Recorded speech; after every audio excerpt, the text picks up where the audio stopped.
Meus queridos irmãos, gostaria que você, sentado, mas com total reverência à palavra do Senhor, abrisse junto comigo alguns textos da palavra santa, poderosa, eficaz, mais penetrante que espada de dois gumes, a palavra viva do Senhor.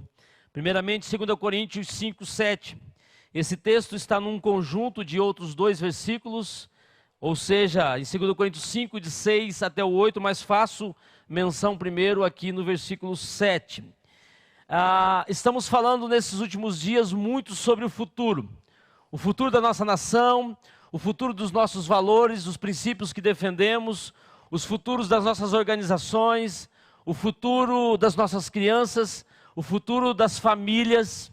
E eu quero desafiar nessa noite, eu e você que está em casa também, a entender e compreender que o nosso futuro está nas mãos de Deus. O meu futuro, o seu futuro está nas mãos de Deus.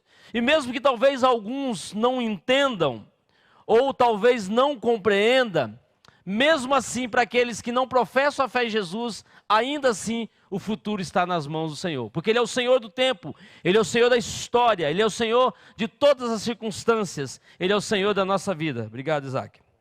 Que o Senhor assim nos abençoe e que nos sustente nessa noite, para que prestes a recebermos a informação ou as notícias do futuro governante, se não agora, mas talvez no segundo turno da nossa nação, nós não nos esqueçamos quem é o Senhor do Brasil, que é o nosso Deus Todo-Poderoso. Que eu e você não percamos o foco, que eu e você não retrocedamos, que eu e você entendamos a quem servimos, quem é o nosso Senhor, no nome de Jesus. Se assim entendemos, já dá para parar a mensagem por aqui. Mas eu creio que Deus tem que dar mais para o nosso coração. 2 Coríntios 5, 7, por favor, leia comigo. Porque andamos por fé e não por vista.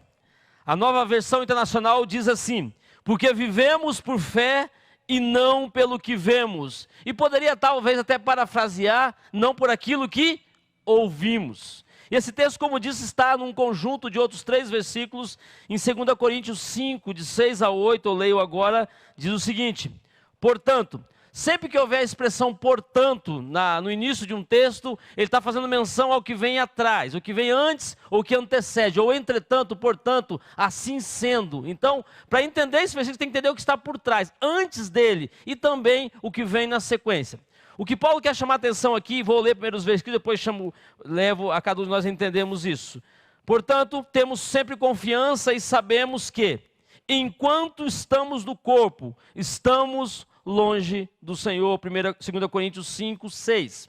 E repetindo 7, porque vivemos por fé e não pelo que vemos. Então, finalizando com 8, temos, pois, confiança e preferimos estar ausentes do corpo e habitar com o Senhor. Se você ler todo o contexto de 2 Coríntios, Paulo está fazendo menção à vida terrena, mas também à vida eterna. E Paulo chega a uma conclusão muito básica e elementar. Ele diz o seguinte: melhor seria estar com o Senhor na eternidade do que viver ainda nesse corpo presente, ou nesse corpo físico, carnal. Evidentemente que Paulo não está fazendo apologia à morte física. Paulo está fazendo menção à vida eterna. Paulo não é um defensor da morte, Paulo é um defensor da vida na eternidade. O que Paulo está chamando a atenção aqui na minha vida e da sua vida, você que está em casa conosco nessa noite, é entender que a vida eterna é o encontro definitivo com o Senhor da própria vida. O Senhor das nossas vidas, o Senhor do nosso coração. E Paulo diz o seguinte: bom viver, é bom viver. É bom estar aqui, mesmo que eu enfrente lutas, privações, provações, mesmo que eu esteja nas prisões, mesmo que eu seja açoitado, a vida aqui é boa, embora ela tenha momentos difíceis. Mas muito melhor ainda, segundo Paulo, é viver na eternidade. Evidentemente que Paulo não está nos chamando aqui a todos nós morremos nessa noite para estar com o Senhor. Mas se assim fosse, seria muito melhor para nós. Mas o que eu quero chamar a atenção essa noite que é a vida. Enquanto estamos aqui em vida, qual é a nossa postura? Qual deve ser a nossa atitude como homens e mulheres de Deus? O que o Senhor espera de nós? O que o autor da vida, que nos dá a vida física, mas também nos dá a eternidade, espera de nós aqui, enquanto estamos aqui? E por isso temos que pensar assim no futuro. Há alguém que diz que quem não sonha, é como se não estivesse vivendo. Quem sonha tem perspectivas do futuro. E nós vamos sonhar sim, com um país melhor, com uma vida melhor, com famílias melhores, a começar de nós. Meu irmão, presta atenção numa coisa. Os grandes movimentos na história, seja a história de uma forma geral, ou na história da igreja, já começaram com 1, 2, 3 pessoas. Então a mudança da nossa nação começa primeiro em mim e em você. É assim que vai haver a mudança. Só teremos famílias melhores se eu buscar ter a minha família como uma família melhor. Só teremos grandes governantes do futuro se eu como pai, você como mãe, entendemos qual é o nosso papel no ensinamento dos nossos filhos. Só teremos uma igreja melhor se a igreja do hoje for uma igreja comprometida com o Senhor. Essa é a grande verdade. E nós temos que entender então que o nosso papel nesse processo todo é orarmos, como dizia de manhã aqui, e repito o texto da manhã em 1 Timóteo, capítulo 2, versículos 1 e 2, por favor, abra sua Bíblia também comigo. 1 Timóteo 2, 1 e 2 diz o seguinte: antes de tudo, outra vez a expressão entretanto, portanto, ou seja, antes de qualquer coisa, você, Paulo está dizendo, eu recomendo a você, membro da igreja de Éfeso, é para essa igreja que Paulo escreve a carta de 1 Timóteo, diz o seguinte: recomendo que vocês façam súplicas, orações, intercessões, ações de graças por todos os homens, mas também pelos reis e por todos os que exercem autoridade, para que tenhamos uma vida tranquila e pacífica, com toda piedade e dignidade, diz a minha versão. O que Paulo está chamando a atenção à igreja de Éfeso é que a igreja precisa orar, orar como prioridade, orar como fator primordial. E quando a igreja ora, ela está honrando e obedecendo o próprio Deus. Quando ela clama ao Senhor pelos governantes, ela está obedecendo a orientação do Senhor. Quando a igreja coloca os joelhos no chão, clamando pela nação, ela está usando as armas espirituais em detrimento das armas carnais. Nesse texto que fala de milícias, por exemplo, aliás, o termo milícia já está deturpado, né? Já nem para falar muito sobre isso. Mas o fato é essa expressão que temos aqui no texto. Quando a igreja coloca o joelho no chão, ela está esperando a resposta do Deus Todo-Poderoso em detrimento do futuro.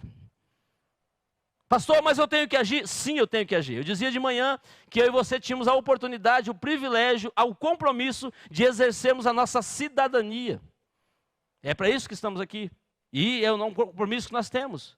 Mas que nós fizéssemos isso com consciência plena dos valores que servimos. E eu tomei muito cuidado e falei várias vezes, vou repetir, meu irmão, em nome de Jesus, a igreja do Senhor, pelo menos essa que você está, ela não defende nenhuma bandeira ideológica, política partidária, porque ela se posiciona diante do Estado, diante da nação, como aquela que tem o papel de orar pela nação.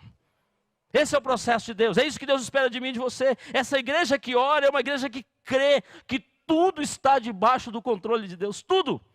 Inclusive se aquilo que escolhemos não for o que for aprovado. Mesmo que as nossas escolhas não sobreponham, nós entendemos que Deus é o Senhor da história.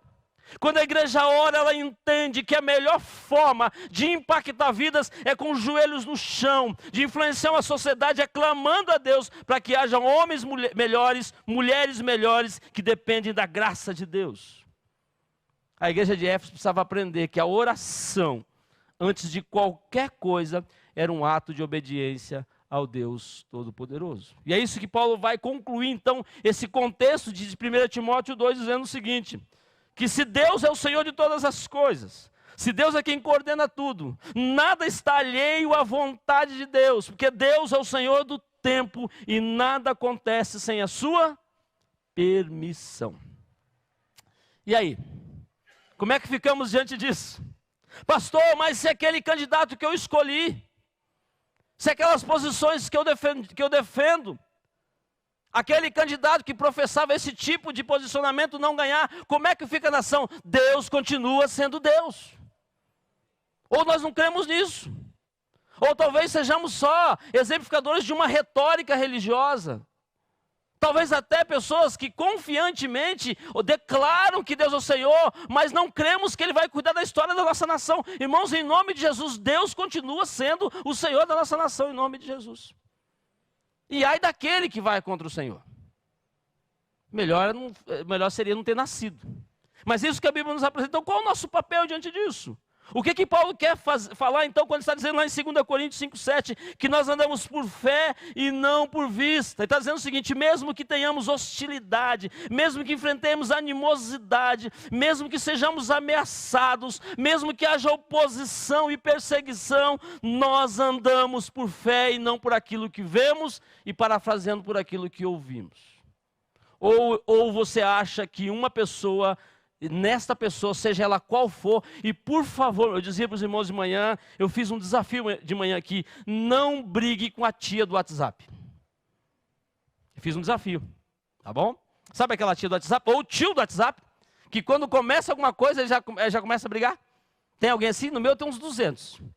Não sei lá, no seu. Você não está aqui para brigar com a tia do WhatsApp, nem com o tio do WhatsApp. Você está aqui para abençoar esse tio. Dizer para ele: Deus te abençoe. Irmãos, as pessoas que eu conheço, não vou citar nomes por uma questão ética, que vão para as redes sociais discutir uma linha partidária, política e partidária, eu não vejo, e posso dizer, podia explicitar aqui todos os nomes, eu não vejo a mesma avidez e o mesmo desenvolvimento para defender o evangelho, por exemplo. Não vejo. Então não estou lá para brigar com a tia do WhatsApp. Isso acontece nas empresas. Essa semana, um nobre colega, pastor, não vou dizer o nome dele, mas está aqui no Paraná, perto de Curitiba, já falei demais. Alguém postou algo nas redes sociais e ele, de uma linha diferente, diz: mas isso não é certo. E alguém disse: o que é certo então? E ele disse o seguinte: é certo aquilo, porque isso tem isso, aquilo outro de defesa. E o outro é contrário. E alguém disse: mas todos aqueles que defendem o outro. E ele disse o seguinte: vocês não gostam de mim, então eu vou sair do WhatsApp. Eu falei: sai, meu irmão, ajuda nós. Sai, porque você resolve o problema. Porque se eu não estou disposto a ter essa linha, aliás, não existe mais diálogo hoje, meu irmão. A coisa está tão polarizada que se você for para um embate, você já vai para uma guerra que não tem vencedor. Então, por favor, abençoe o tio do WhatsApp. Abençoe a tia do WhatsApp em nome de Jesus. Porque mesmo que enfrentemos hostilidade, e Paulo estava enfrentando aqui, no contexto de Coríntios, uma oposição dos judeus incrédulos. Por exemplo, a exemplo de 2 Timóteo, que alguns achavam que somente se houvesse a observância da lei, o cumprimento dos ritos da lei, seria salvo, por exemplo. Quando Paulo escreve a igreja de Éfeso, lá em Timóteo, havia um contexto lá de pessoas que eram a favor do gnosticismo, por exemplo, que achavam que se você atingisse um nível intelectual primordial ou acima dos outros, você teria a condição de ser salvo. Ou seja, somente os inteligentes, aqueles que têm um intelecto elevado, poderiam ir para o céu. Que incoerência! Que Deus é esse que salva um, não salva outros? Mas é isso que Paulo está enfrentando aqui. E Paulo se mantém firme, orando ao Senhor, mesmo que esteja enfrentando uma perseguição. Agora, sabe que coisa extraordinária acontece com Paulo? A perseguição não arrefece o seu ânimo, torna Paulo mais ousado, ou seja, eu continuo crendo no Deus que é todo-poderoso, e eu vou até o final por amor ao meu Jesus. Você crê assim? A oração tem que ter esse entendimento. Somente se posiciona diante de Deus quem tem a certeza do futuro nas mãos do Senhor, inclusive na eternidade. Se você é um mero cumpridor de um ritual, talvez você vai sucumbir diante das pressões que o mundo te impor.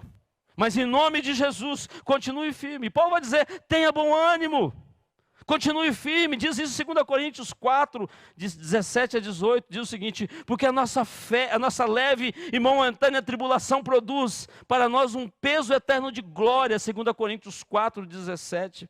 Essa glória é muito excelente, não atentando nas coisas que se veem, mas nas que não se veem, porque as que se veem são temporais, mas as que não se veem são eternas. Você crê nisso? Você quer que Deus é o Senhor da história, é o Senhor do tempo, meu irmão? Em nome de Jesus, parece já uma frase clichê, mas fique com clichê para você então, se é esse o contexto. Eu não estou preocupado quem vai governar o meu país. Eu estou preocupado se a igreja de Jesus vai se posicionar diante do país governado por João ou por José. Tem que tomar até cuidado com a comparação hoje. O negócio está feio. Está difícil pregar. Tá ou não dá? Mas continuemos firmes em nome de Jesus. É assim que nós entendemos. Paulo está dizendo o seguinte: eu não vou perder o meu coração diante das incertezas. O meu coração está firmado no Senhor. Eu vou continuar firme. O meu interior, Paulo vai dizer, o meu homem interior está sendo fortalecido pelo Senhor. Essas tribulações que a vida pode nos impor, não vai nos tirar do centro da vontade de Deus. Aleluia. Se eu fosse baticostal, eu dava umas 3 pisoteadas aqui. Mas eu ainda não sou. Quero continuar sendo assim. Você entende isso? Eu tenho que aprender e conseguir olhar para o futuro, mesmo que o presente não esteja estável.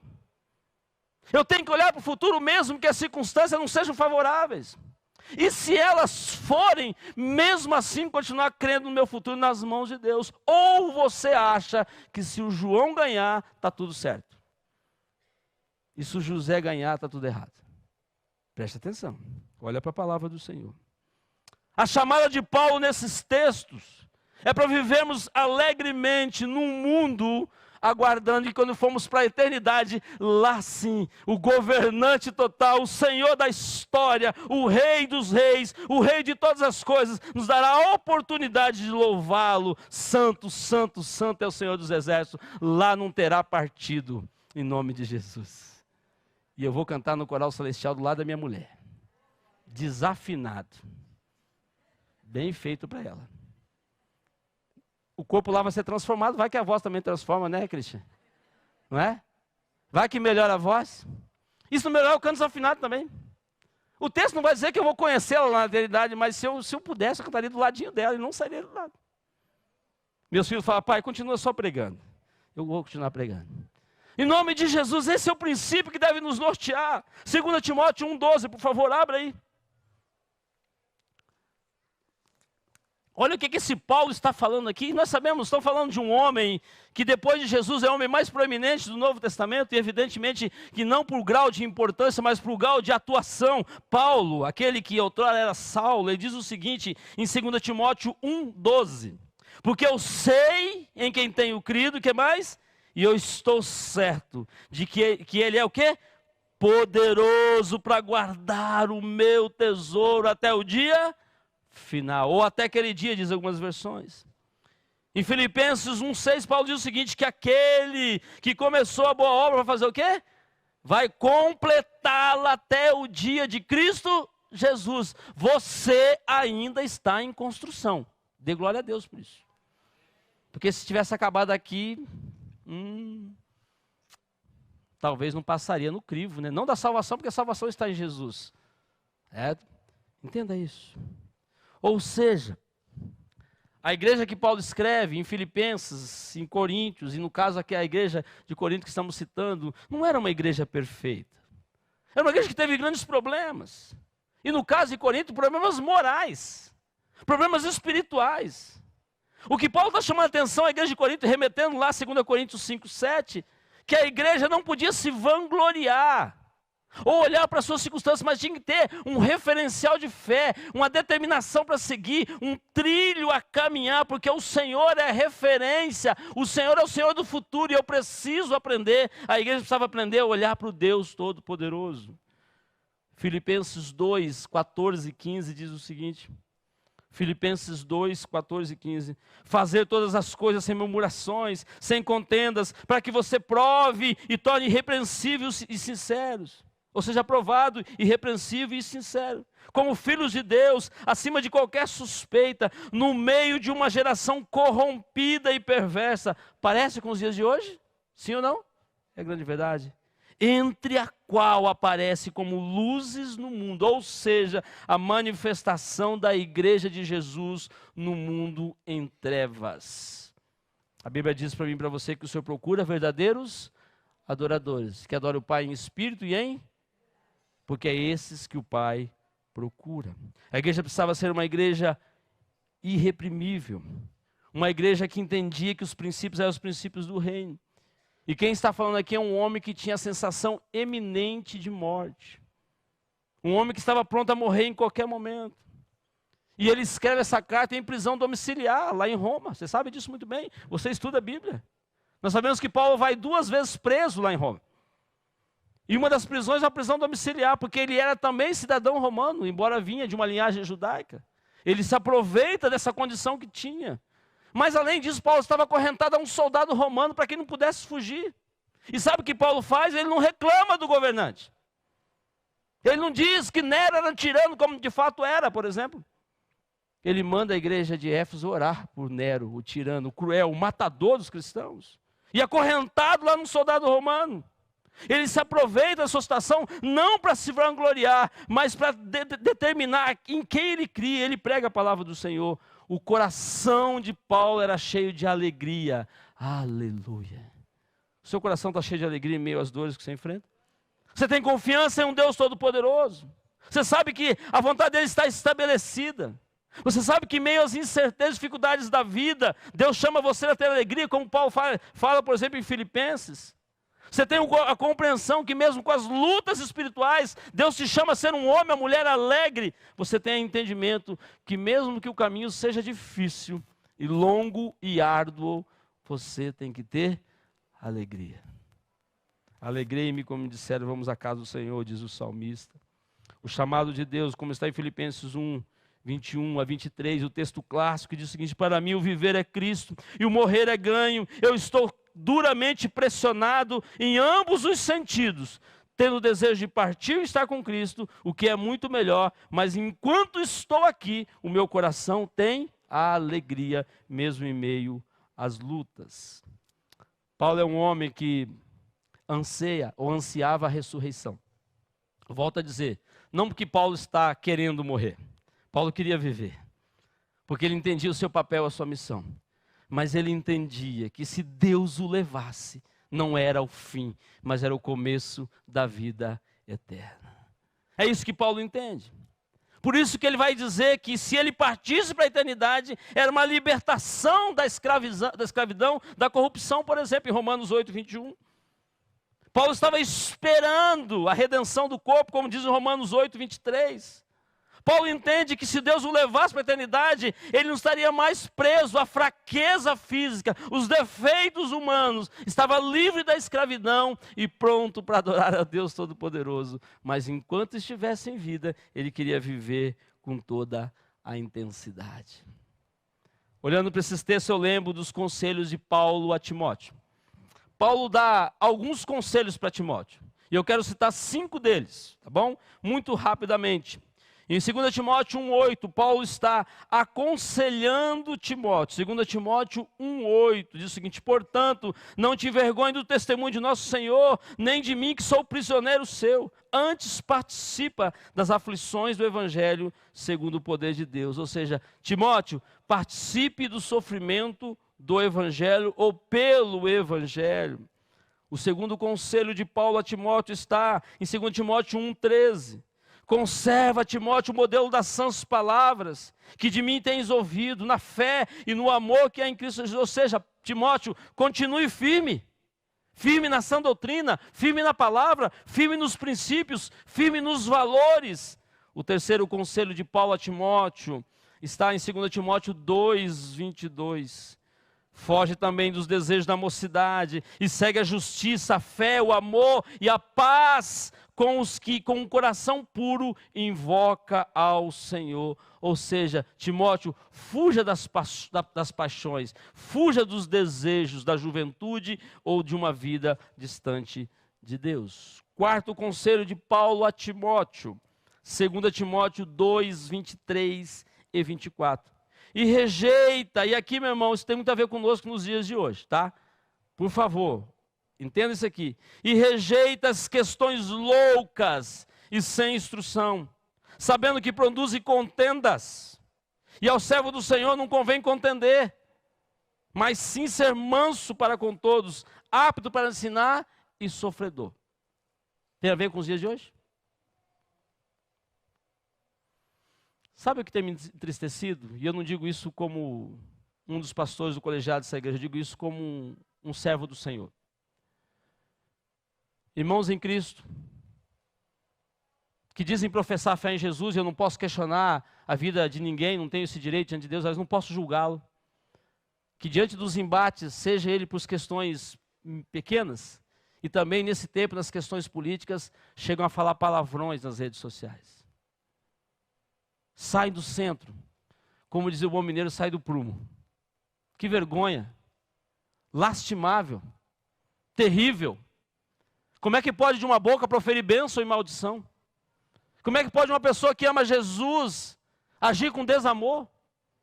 Como é que pode uma pessoa, por causa de uma posição divergente, deixar o princípio do amor ao outro e se posicionar naquilo que defende e ofender o seu próximo, independente do que ele pensa ou deixa de pensar? Não tem a ver com o Evangelho, é contraditório, vai contra os princípios do reino de Deus. Não dá para entender. Cada um prestará contas ao Senhor, inclusive este que vos fala. Quinto conselho de Paulo a Timóteo, 2 Timóteo 4:2. Timóteo, pregues a palavra, instes a tempo e fora de tempo. Redarguas, uma palavra difícil de dizer. Repreendas, exorte com toda longanimidade e doutrina. Ou seja, Timóteo, fique na palavra. Que nesse tempo eu e você, meu querido irmão, que eu e você como servo do Senhor, que ao chegarmos nas nossas casas, hoje à noite, ou talvez você já está acompanhando nas suas redes sociais, eu estou com o celular apitando aqui no meu bolso, deve ser negócio de política. Fica quieto aí, rapaz, sossega aí. Mas sabe o que tem acontecido a minha oração? Se tiver segundo turno, se não tiver segundo turno, se ganhar o João, o José, o meu Deus continuará sendo o mesmo. O meu Senhor é o Senhor da história. Eu continuarei crendo e continuarei defendendo valores cristãos, princípios do reino de Deus. A igreja não pode retroceder. A igreja anuncia a luz do mundo. A igreja foi colocada para ser sal no mundo sem sabor, independente do contexto, como diz lá em Timóteo, quando Paulo manda orar por Nero, um cruel, um tirano que matava os cristãos. Quanto mais essas ideologias forem contrárias ao Evangelho, é minha e sua posição diante de Deus. Hebreus 11:1 diz que, ora, a fé é a certeza das coisas que se esperam e a convicção de fatos que não se veem. O futuro não pode ser visto, mas ele pode ser sentido e esperado no Senhor. Romanos 1,17, o texto clássico vai dizer o seguinte: pois o Evangelho mostra como é que Deus nos aceita. É por meio da fé, do começo ao fim. Como diz as Escrituras Sagradas, viverá aquele que por meio da fé é aceito por Senhor, por Deus. Salmos 39, versículo 7. E agora, Senhor, o que posso esperar? E o salmista vai dizer: a minha esperança está em Ti. Eu continuo crendo no Senhor. Romanos 5, de 3 a 5. Tem muito texto, mas depois eu mando um esboço para você. Por favor, para você não se perder aí. Eu posso postar lá nos grupos. Romanos 5, de 3 a 5. E também nos alegramos dos sofrimentos, pois sabemos que os sofrimentos produzem paciência. A paciência traz a aprovação de Deus. E essa aprovação cria esperança. O salmista no Salmo 62, versículo 5 diz o seguinte: somente em Deus eu encontro paz, e nele eu ponho a minha esperança, diz o salmista no Salmo 62, versículo 5. 2 Coríntios 1, versículos 8 e 10, diz o seguinte: para nós que não queremos que ignoreis, irmãos, da nossa tribulação que nos sobreveio na Ásia. E no final do versículo 10, qual nos livrou de tão grande perigo de morte e nos livrará, Ele em quem temos a nossa esperança, o Senhor do nosso futuro. E para concluir, dois últimos textos de Paulo. 2 Coríntios 4, 7 diz o seguinte: mas temos esse tesouro em vasos de barro, para que a excelência do poder seja de Deus e não de nós mesmos. Somos atribulados em todos os sentidos, mas não angustiados, perplexos, mas não desesperados, perseguidos, mas não desamparados, abatidos, mas não destruídos, diz Paulo em 2 Coríntios 4, 7. E concluindo, como disse, 2 Timóteo 4, de 6 a 8. Combati o bom combate, completei a carreira e guardei a fé.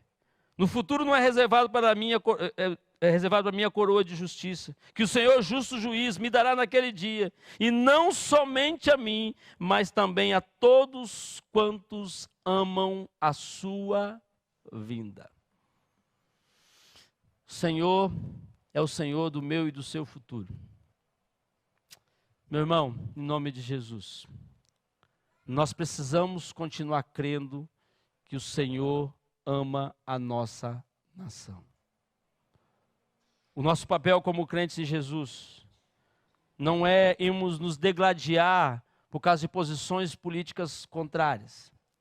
O nosso papel em nome de Jesus não é ir para as plataformas digitais ou até mesmo nas plataformas verbais, dizer que agora não tem jeito, porque agora vai ser assim ou vai ser assado, porque vai acontecer isso, vai acontecer. Quer dizer o seguinte, o nosso Deus continua coordenando todo o processo e em nome de Jesus nós continuaremos crendo. Nós vamos cantar agora e eu quero orar por você nessa noite. Eu queria desafiar você a nós sairmos dos nossos lugares e orarmos para aquelas pessoas que nós amamos, pessoas que são especiais para nós, e que hoje está talvez pensando que o mundo acabou. Ah, não aconteceu do jeito que eu queria. Irmãos, tem crente brigando, eu estou falando de briga de verbal, não, briga física mesmo. Você consegue entender isso? Parece uma coisa doida. Eu posso até entender isso das pessoas que não professam a fé em Jesus, mas nós não. Nós somos a geração eleita, o povo santo, o sacerdócio real, a nação escolhida pelo Senhor, e é por isso que nós estamos aqui. Eu quero desafiar você em nome de Jesus. Quando chegar na igreja agora tem uns 500 mil anúncios nos milhares de grupos que você pertence. Ensaie lá um discurso e diga: Deus vai continuar cuidando das nossas vidas, independente se o José ganhou ou não ganhou, ou se o João está na frente ou não, em nome de Jesus. Vamos cantar? Eu queria que você viesse que a fé, nós vamos orar nessa noite. Pastor Daniel vai subir aqui, pastor Davi também, e nós vamos ter um momento de clamor pela nossa nação. Eu queria que você viesse aqui e ficasse pertinho aí. Vem aqui, vamos ficar junto aqui. É o momento da gente clamar, meu irmão. Vem aqui, pastor Davi, pastor Daniel. Nós vamos orar nesse momento após cantarmos, pedindo que Deus nos abençoe, para que Deus abençoe as pessoas que nós amamos, para que Deus abençoe os nossos governantes, para que Deus abençoe os deputados federais, deputados estaduais, Deus abençoe os senadores. Eu não sei quem ganhou, eu não quero saber agora, em casa eu vou saber. Eu votei num cidadão lá, se ele ganhou, amém, se ele não ganhou, eu vou orar por quem ganhou. Você está entendendo isso? Nós vamos cantar e depois vamos orar.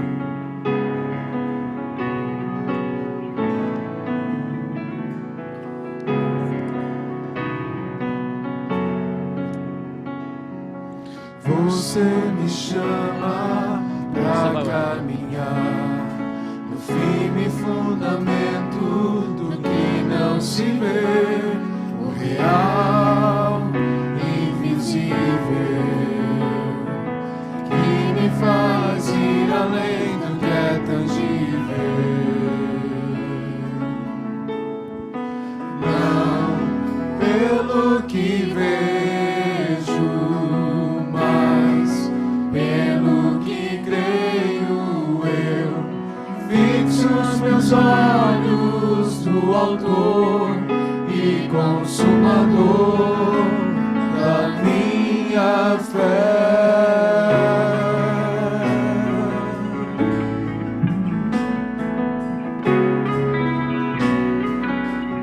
Agora é o Senhor. Você me chama pra caminhar no firme fundamento do que não se vê, o real, invisível,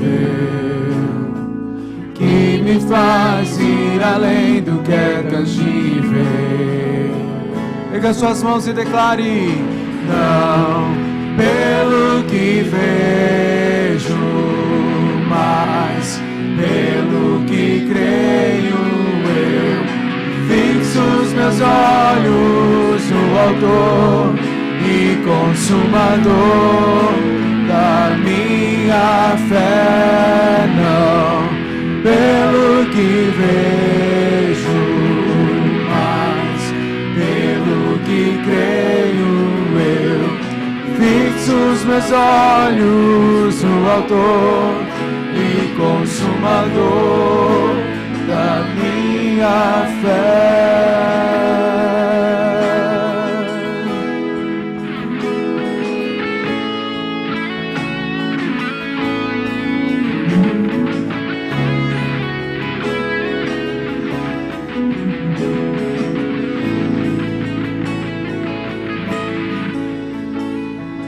Grava a eternidade em mim, Jesus, pois tudo é passageiro aqui. A recompensa é você, a minha recompensa é você. Diga: grava a eternidade em mim, Jesus, pois tudo é passageiro aqui. A recompensa é você, a minha recompensa é você. Grava a eternidade em mim, Jesus, pois tudo é passageiro aqui. A recompensa é você, a minha recompensa é você. Pelo que vejo, mas pelo que creio eu, fixo os meus olhos no Autor e Consumador da minha fé. Amém, amém. O pastor Daniel vai orar. Nós vamos pedir para que Deus abençoe a nossa nação. Fique tranquilos, nós não sabemos se vai ter segundo turno, não sabemos se alguém já venceu, mas nós sabemos que é o Senhor do futuro. Você crê nisso? Vamos orar nesse momento. Amém. Pai, te agradecemos, ó Deus, pela Tua palavra que é viva, penetrante. A Tua palavra, ó Deus, que modifica corações, transforma pensamentos, transforma relacionamentos. A Tua palavra, ó Deus, que é poderosa para agir em nós, ó Deus, e nos capacitar a sermos a mudança que desejamos ver neste mundo. Pai, nós queremos Te agradecer, ó Deus, porque em todo tempo a Tua palavra nos ensina que nós devemos orar. Amém. Devemos orar, ó Deus, pelas nossas petições, pelas nossas súplicas, mas também nós somos orientados, ó Deus, a orarmos pelos nossos governantes. Amém. E também somos orientados a orar pela paz na cidade onde nós vivemos. E Pai, obedientes à Tua palavra, nós chegamos ao Teu trono neste momento com o nosso coração, com o nosso desejo, com o nosso pedido, ó Deus, pedindo que o Senhor olhe para o nosso país, que o Senhor, ó Deus, olhe para os nossos estados, para nossas cidades. Amém. E a Tua mão seja sobre a nossa vida, a Tua mão seja sobre o nosso país, mas de maneira especial, ó Deus, a Tua mão seja sobre a vida de todos aqueles que legislarão, de todos aqueles, ó Pai, que governarão, de todos aqueles, ó Deus, que darão os direcionamentos nos próximos 4 anos para a nossa nação e para o nosso país.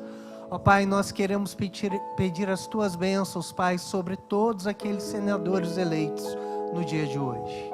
Aqueles que irão compor, ó Deus, o Senado Federal, juntamente com aqueles que lá já estão. Queremos Te pedir, ó Deus, pelos nossos deputados federais, que homens tementes ao Senhor tenham sido eleitos neste dia, Pai, para a honra e glória do Teu nome, para termos ali, ó Deus, pessoas que busquem também a promoção, ó Deus, do bem-estar social de maneira bíblica, de maneira, ó Deus, como nós desejamos e gostaríamos de ver, ó Deus, e sabemos que se fosse assim, a vida não somente nossa, mas de todas as pessoas seriam melhores. Amém. Ó Pai, nós também lembramos daqueles que irão criar as leis, ó Deus, no nosso estado. Amém. E pedir, ó Deus, que o Senhor também os oriente, pedir também que homens do Senhor possam ter sido eleitos neste dia de hoje. Ó Pai, nós nos lembramos de maneira especial pelo nosso governador, aquele que governará durante 4 anos. Amém. E que ele seja, ó Deus, alguém em primeiro lugar escolhido ou permitido pelo Senhor, Pai. Ó Pai. Que a Tua mão seja sobre a vida dele e que ele possa, ó Deus, atuar no estado do Paraná com equidade e justiça. Amém. Com amor, ó Deus, à vida humana. e que ele possa também, ó Deus, orientado e direcionado pelo Teu Espírito, pela Tua presença, ele possa também, ó Deus, promover o bem-estar social de todos os paranaenses.